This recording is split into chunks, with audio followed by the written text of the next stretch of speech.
안녕하십니까. 강남 메가로스쿨에서 언어이해 강의를 하고 있는 유상경 강사입니다.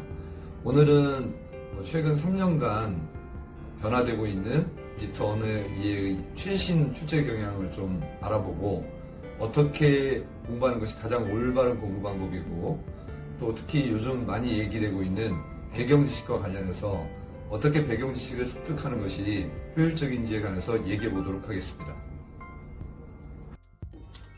리트 시험은 기본적으로 출제 경향을 세 가지 측면에서 볼 수 있습니다. 첫 번째는 제시문에서 측면에서 볼 수 있고, 두 번째는 문제 유형으로 접근할 수 있고, 세 번째는 선택지 유형으로 출제 경향을 측정할 수가 있습니다. 일단 제시문의 측면에서 좀 말씀을 드리면, 전통적인 그 제시문 출제, 언어의 제시문 출제로부터 크게 벗어나지 않았다고 볼 수 있습니다.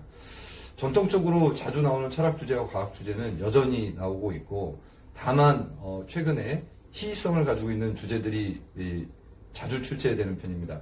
제시문의 길이는 대략 2,000자 정도 되는데 그 전보다 특별히 길어졌다고는 볼 수 없고, 오히려 길이로만 보면 좀 짧아지고 있는 추세라고 볼 수 있습니다.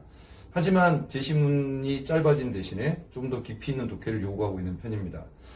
발문의 경우, 다르게 말해서 문제 유형의 경우에는 기존의 네 가지 분석, 그다음 추론, 그다음에 창의, 비판 이런 것들이 여전히 그대로 나오고 있지만 요즘은 특히 이제 비판과 평가 문제가 좀 많이 출제되고 있는 편이기 때문에 그게 최근 3년간의 굉장히 독특한 경향이라고 볼 수가 있습니다.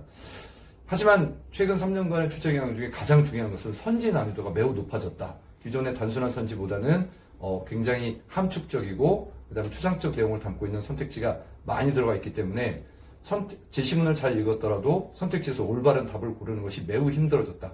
다르게 얘기하면 최근 3년간의 가장 중요한 출제 경향은 선택지 난이도의 증가다. 이렇게 정리드릴 수 있겠습니다.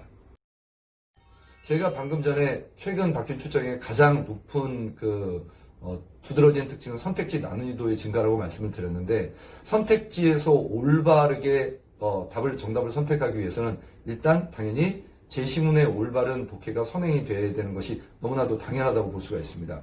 일단 제시문을 읽을 때는 제시문의 기본 구조를 머릿속에 잘 염두에 두고 선택지의 구성 원리에 맞춰서, 다르게 얘기하면 출제를 예측하고 글을 읽는 게 굉장히 중요하다고 볼 수가 있습니다. 기존의 구조 독해, 전통적인 구조 독해는 물론 당연히 익히셔야 되고 제시문에 들어가 있는 함축적 의미를 옆에 잘 정리해서 도식화시킨다거나 아니면 개념 간의 관계를 묻는 문제들이 굉장히 많이 나오기 때문에 제시문을 읽으면서 이런 개념 간의 관계를 염두에 두고 제시문을 독해해서 선지를 어느 정도는 예측하고 제시문을 읽는 능력이 키워져야 합니다. 그러니까 상대적으로 제시문의 내용을 미리 어느 정도 숙지할 수 있도록 배경 지식도 상당히 필요하다고 볼 수가 있습니다.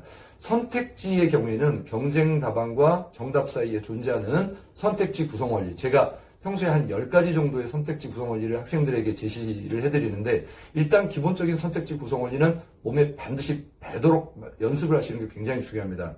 주먹구구식으로 선택을 하시고 이 감에 의존해서 선택을 하시게 되면 요즘처럼 선택지 난이도가 증가하고 있는 최근의 출제의 경향에 비추어서 정답에 접근하는 것이 굉장히 어렵습니다.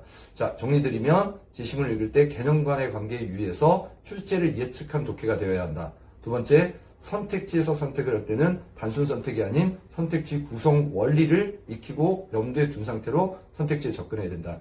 자, 이렇게 정리를 드릴 수가 있겠습니다. 리트 시험은 모두가 평등하게 출발하는 게 아닙니다. 어떤 사람은 이미 배경 지식의 수준이 상당히 올라와 있고, 어떤 사람들은 해당 분야에 대한 배경 지식이 조금 부족한 분들이 굉장히 많으십니다. 그 리트와 관련된 배경 지식을 모르시는 분들이 많은데, 실제로 출제기관에서는 대학교 교양 수준을 마친 정도의 학생이라면 별다른 문제가 없는 배경 지식 수준에서 출제하겠다라고 얘기를 하고 있지만, 실제로 그 대학교 교양 수준이라는 게 굉장히 추상적인 기준이고, 출제되는 것으로 봤을 때는 철학이 굉장히 깊은 부분 혹은 과학기술과 관련해서도 난이도가 상당히 있는 양자 물리학이나 혹은 최근에 입자 물리학까지도 출제되고 있습니다. 따라서 배경 지식은 반드시 필요하고, 단순하게 그 고등학교에서 배웠던 수준 혹은 수능 수준보다는 상당 부분 제시문을 읽는 데 있어서 철학의 기본 원리, 정치학의 기본 원리, 경제학의 기본 원리, 그 다음에 물리학과 생물학의 기본 원리 정도는 좀 익히셔야 된다고 생각합니다. 배경 지식을 쌓는 첫 번째 방법은 독서가 될 수도 있지만 제시문을 통해서 중요한 제시문은 반복 출제가 되는 경우가 있기 때문에 제시문을 통해서도 배경 지식을 좀 쌓으려고 노력을 하셔야 되고, 또 요즘은 배경 지식을 잘 정리할 수 있는 좋은 강의들이 많이 있습니다. 이러한 강의들을 잘 활용하는 것이 정해진 시간에 효율적으로 배경 지식을 쌓는 가장 좋은 방법이라고 생각됩니다.